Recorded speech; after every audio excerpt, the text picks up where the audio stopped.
Selamat pagi, saudaraku yang terkasih di dalam Tuhan. Dalam hidup ini kita menjalani hari hidup. Itu bukanlah hari hidup pengiringan akan Kristus yang mudah. Kalau kita hidup saja itu pun sudah susah, apalagi kalau kita hidup mengiring Kristus. Semakin sulit, saudaraku. Akan ada banyak hal yang memang di dalamnya sebetulnya adalah penggarapan untuk diri kita, untuk semakin digocoh manusia lama kita, untuk kita semakin seperti Kristus. Maka itu bukanlah hal yang mudah. Ketika kita mendeklarkan diri kita untuk mengiring Kristus, beriman kepada Kristus, untuk menyenangkan Bapa kita Elohim Yahweh, maka disitulah musuh mulai mengepung, saudaraku. Keadaan tidak akan, saya boleh katakan, tidak akan baik-baik saja. Maka boleh saya katakan begini, tidak ada satu manusia pun yang mendeklarkan berjuang hidup mengiring Kristus dengan baik, dengan sempurna, bahkan berjuang untuk mengenakan hidup Kristus. Mereka hidup tanpa menghadapi musuh. Musuh itu bisa berbentuk tekanan hidup, masalah hidup, kekecewaan hidup, ketakutan, trauma, bahkan pergumulan-pergumulan batin yang tidak terlihat, atau orang-orang yang memang sengaja mau menghancurkan hidup kita. Tetapi masalahnya, saudaraku, banyak orang percaya mencoba menghadapi musuh dengan cara manusiawi mereka, dengan logika, dengan emosi, bahkan dengan pelarian. Padahal Alkitab menunjukkan bahwa ada senjata rohani yang sangat kuat tetapi sering kali diremehkan, yaitu pujian dan penyembahan. Pujian di mulut kita itu bukan ekspresi tetapi posisi eksistensial hidup kita. Mazmur 22:4 berkata, "Engkau yang bersemayam di atas puji-pujian." Kalau kita pahami lebih dalam, saudaraku, pujian itu bukan sekedar nyanyian, tetapi penempatan diri kita di hadapan Allah. Jadi pujian itu adalah tindakan sadar seorang manusia untuk keluar dari pusat dirinya dan menempatkan Allah sebagai pusat realitas hidupnya. Maka pujian itu sendiri adalah pengakuan akan kedaulatan Allah. Dan penyembahan kita itu adalah penyerahan total kepada kehendak Allah di dalam 24 jam 7 hari kita hidup. Di dalam psikologis yang kita alami, saudaraku, kalau kita memuji, menyanyikan firman Tuhan itu, lantunkan, itu akan menggeser fokus kita dari self-center menjadi God-center. Dan secara tidak langsung itu akan mengurangi kecemasan kita, karena pusat kontrol kita berpindah dari diri kita menuju kepada Allah. Seakan-akan kita berani berkata, "Aku serahkan hidupku ke tangan-Mu, Allahku, untuk aku bisa melalui semua yang harus aku lalui ini." Ini, saudaraku, jadi kita mulai memahami bahwa orang yang tidak memuji Tuhan sebenarnya sedang tetap menempatkan dirinya sebagai pusat hidup. Dia berjuang dengan kekuatan, dengan logikanya, dengan emosinya, dengan kemampuannya, dengan koleganya. Tapi kadang ada hal-hal yang memang tidak bisa dilewati dengan segalanya yang kita miliki. Maka sekali lagi, kalau kita memuji, kita menyanyikan puji-pujian, kita membawa persembahan hidup kita dalam 24 jam 7 hari. Penyembahan kita itu kan hidup kita kan 24 jam 7 hari.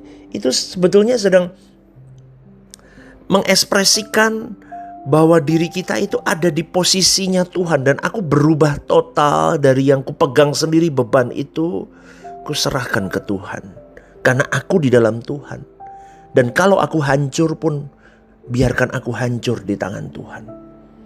Itu akan membuat kita secara psikologis juga mengurangi kecemasan, saudaraku. Karena kita meletakkan kontrol kita bukan pada diri kita lagi, kepada Tuhan. Maka musuh pertama yang harus dikalahkan bukan keadaan luar, tetapi keadaan jiwa kita sendiri. Jiwa kita sendiri sebetulnya. Banyak orang kalah bukan karena masalahnya besar, tetapi pikirannya dikuasai dengan ketakutan. Perasaannya dipenuhi dengan tekanan, dikuasai oleh tekanan. Disinilah saudaraku, saatnya kita memuji Tuhan. Di dalam pujian itu kita bersyukur. Pikiran kita diarahkan kepada Allah, kepada kebenaran. Emosi kita ditenangkan. Karena Tuhanlah gembalaku. Apa yang ku takut? Emosi kita ditenangkan karena hadirnya Allah dalam hidup kita. Dan saat kita memuji Tuhan, jiwa kita masuk yang dalam namanya damai sejahtera yang datangnya dari Allah. Itu kasih karunia, saudaraku. Itu kita belajar dari Daud. Mazmur Daud menunjukkan pola ini. Awalnya mengeluh. Kemudian dia mengingat Tuhan. Betul kan? Daud kan begitu kan? Akhirnya memuji Tuhan. Dan endingnya jiwanya dipulihkan oleh Tuhan. Itu polanya. Ini bukan sugesti diri, bukan. Tetapi intervensi ilahi melalui respon iman kita. Saya rindu saudara-saudari yang mendengar renungan The Message pagi hari ini. Saya percaya banyak musuh mengepung Anda juga. Apapun itu, sakit penyakit kah? Apapun lah, banyak saudaraku. Tetapi sekali lagi, pujilah dia. Karena memang dia layak untuk ditinggikan. Karena pujian itu menghadirkan pemerintahan Allah dalam hidup kita sendiri. Ketika Alkitab berkata Allah bersemayam di atas pujian, itu berarti pujian itu menciptakan ruang pemerintahan Allah dalam hidup kita. Tuhan, kuserahkan hidupku. Misal lagunya ngomong begitu kan, nyanyinya kita ngomong begitu. Semuanya ada di tanganmu hidupku. Lah di situ seakan-akan kita mau berkata, hidupku adalah ruang pemerintahanmu Allahku. Di mana Allah memerintah maka kekacauan akan menjadi tertib. Amin gak saudaraku? Di mana Allah memerintah, ketakutan itu akan digantikan dengan kedamaian. Di mana Allah memerintah, musuh akan kehilangan otoritas. Maka pujian itu adalah deklarasi kita bahwa Tuhan, Engkaulah Raja atas hidupku, atas situasi hidupku, dan atas kekekalanku. Amin gak saudaraku? Maka kalau kita berani ngomong begitu, ini akan mengubah persepsi dari aku terancam menjadi aku dilindungi oleh Tuhan. Karena persepsi itu menentukan respon kita. Dan respon itu menentukan hasil hidup kita. Saudaraku, dalam 2 Tawarik 2 ayat 20, Yosafat menghadapi musuh besar.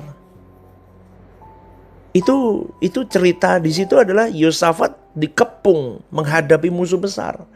Secara logika tidak mungkin menang. Tetapi Tuhan memberi strategi perang yang berbeda. Pujian di depan peperangan. Kalau kita belajar ini, saudaraku, kita lihat strategi perang dari Yosafat. Ada sesuatu yang berbeda. Gitu loh. Jadi kita mau belajar. Logikanya gak mungkin menang. Kalah anggota, kalah banyak. Tetapi Tuhan berikan strategi. Bawa pujianmu kepadaku. Pujian di depan peperangan. Apa yang terjadi? Mereka gak perang. Mereka belum perang. Tapi musuh sudah kocar-kacir. Musuh sudah berantakan sendiri, saudaraku. Amin. Siapa yang mengalahkan? Tuhan sendiri yang menyerahkan. Prinsip pentingnya adalah begini. Pujian bukan reaksi setelah menang. Tetapi senjata sebelum kemenangan terjadi. Itulah pujian. Amin, saudaraku. Ini menunjukkan bahwa pujian mengundang Allah untuk bertindak. Dan ketika Allah bertindak, manusia tidak perlu berjuang dengan cara dunia. Biarkan jalur langit yang berperkara atas hidup kita. Tetapi kenapa seringkali pujian sering tidak berkuasa? Karena banyak orang memuji Tuhan tetapi tidak mengalami kuasa Tuhan. Itu kenapa? Karena pujiannya tanpa penyerahan total kepada Tuhan. Cuma nyanyi. Tetapi hatinya masih memberontak kepada Allah. Banyak pujiannya yang bersyarat. Memuji hanya saat keadaanmu baik. Pujiannya hanya berpusat pada dirinya. Bukan untuk memuliakan Allah. Tetapi mencari rasa nyaman dalam hidupnya. Maka pujian-pujian seperti ini tidak mengubah apa-apa. Karena Allah tidak memerintah di sana, saudaraku. Orang percaya yang dewasa tidak menunggu keadaan berubah untuk memuji Tuhan. Tetapi dia memuji Tuhan supaya keadaan dirinya berubah. Bukan keadaannya loh ya. Tapi keadaan dirinya dari masalah itu dia berubah. Berubah jadi apa, Pastor? To be like Christ. Ini level yang tinggi. Ini level yang boleh saya katakan luar biasa. Saat sakit dia memuji Tuhan. Bukan supaya sakitnya sembuh. Sembuh itu bonus. Tetapi dia memuji Tuhan karena dia berkata apa? Kau raja dalam hidupku Tuhan. Kau bertahta atas hidupku. Maka dari sakitku ini, aku mau berterima kasih. Karena aku bisa lebih intim dengan Engkau. Dari sakitku ini aku memuji Engkau. Bukan untuk aku merengek minta kesembuhan. Tetapi aku merengek minta Kau jangan jauh daripadaku. Karena Kau satu-satunya hidupku. Dari masalah ini aku memuji Tuhan. Bukan untuk aku sembuh. Tetapi untuk aku semakin didewasakan karakterku. Prinsip hidupku. Untuk aku semakin seperti putra tunggalmu. Yesus Kristus itu. Amin. Orang-orang begini menyembah saat dia tertekan, dihadang banyak musuh. Dia menyembah. Dia berlutut di hadapan Tuhan. Bukan untuk musuhnya berserakan. Musuh berserakan itu urusan Tuhan. Tetapi dia dulu. Musuh utama adalah dirinya dulu. Karakter lamanya dulu. Dihabisi oleh masalah ini. Timbul seperti emas. Akibatnya musuh yang di luar itu akan berserakan. Karena kita mengalami perubahan. Amin. Ini bukan kepura-puraan. Tetapi ini adalah iman yang melampaui perasaan. Amin saudaraku. Maka latihlah memuji Tuhan dalam segala keadaan. Bukan berdasarkan perasaan. Tapi keputusan untuk aku terus memuji Tuhan. Perkatakan firman dalam pujian itu. Pujian yang benar harus berdasarkan kebenaran. Amin. Katakan firman, ucapkan firman. Jadi penyembahan itu sebagai lifestyle kita. Bukan cuma di gereja, tapi dalam keseharian. Aku hidup dari pagi sampai malam harus jadi penyembahan yang utuh untuk Tuhanku. Maka periksa hatimu saat kau menghadapi apapun dalam hidup ini. Pujian bukan pelarian dari masalah, tetapi cara Allah membawa kita keluar dari masalah. Orang yang hidup dalam pujian tidak takut dengan apapun.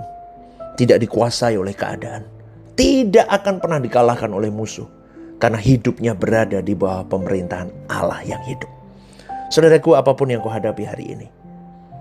Ayo, bangun pujian dan penyembahan hidup kita. Kita mau mengucap syukur kepada Tuhan. Dan biarkan Tuhan melihat hidupmu dan hidupku. Diubahkan dulu. Maka segalanya akan berubah. Untuk mendatangkan kebaikan atas hidupmu dan hidupku. Selamat pagi saudaraku. GSKI Rehoboth Semarang, One Vision, One Heart for Harvesting. God bless you.